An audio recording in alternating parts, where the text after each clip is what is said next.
Nagsimula na ang pagpapatupad ng Piso Ro-Ro Terminal Fee o RRTF program ng Philippine Ports Authority sa mga pantalan na layuning mapagaan ang gastos sa transportasyon sa gitna ng patuloy na pagtaas ng presyo ng krudo at matiyak ang tuloy-tuloy at abot kayang daloy ng supply ng pagkain sa iba't ibang bahagi ng bansa.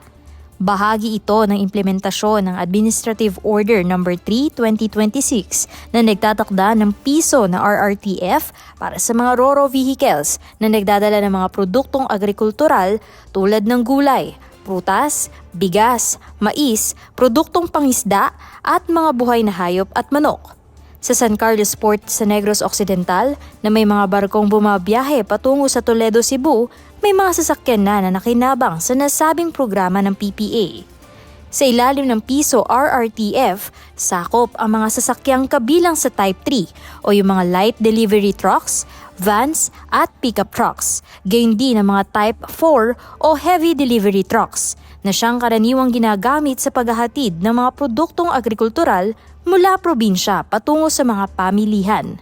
Binigyang diin ni PPA General Manager Jason Tiago na direktang makatutulong ang programa sa pagpapababa ng gasto sa transportasyon ng mga pangunahing bilihin at matitiyak ang pagkakaroon ng supply ng pagkain sa mga pamilihan na abot kaya para sa mga Pilipino. Ang Piso RRTF program ay patutupad sa loob ng 6 na buwan at maaaring palawigin o baguhin depende sa galaw ng presyo ng langis at epekto nito sa sektor ng transportasyon. Kaugnay nito, nagpaalala ang PPA na ang sino mang mahuhuling magdedeklara ng maling impormasyon ng laman ng kanilang sasakyan ay papatawan ng doble sa regular na RRTF, bukod pa sa posibleng kasong administratibo, sibil o kriminal.